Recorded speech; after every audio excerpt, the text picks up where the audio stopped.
সাফল্য অর্জনে আবেগ ও বুদ্ধিমত্তার রসায়ন বইয়ের লেখক লুৎফর রহমান রনও তার বই উল্লেখ করেন, কোনো লক্ষ্য অর্জনের দিকে স্বতঃস্ফূর্ত ছুটে চলার কাজের মাঝে সৃষ্টির পরম আনন্দ, তাতেই সুখ।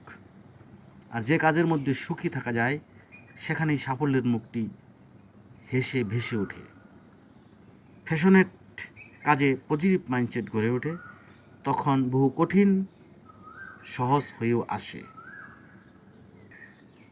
বিবেকানন্দ বলেছেন, take up one idea, make that one idea your life, think of it, dream of it, live on that idea,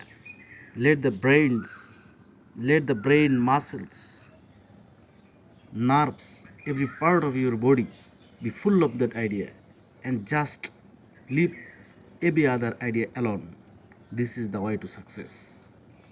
একটিমাত্র চিন্তা বা পরিকল্পনা গ্রহণ করুন, সেই লক্ষ্যই হোক আপনার জীবন, সেই লক্ষ্যই হোক চিন্তার বিষয়, স্বপ্নের বিষয়, বেঁচে থাকার অবলম্বন। স্নায়ু, মস্তিষ্ক, পেশি, শরীরের সকল অংশ সেই চিন্তায় নিবিড় হতে দিন এবং অন্য সব ভাবনা ছেড়ে দিন। এভাবেই আসে সাফল্য।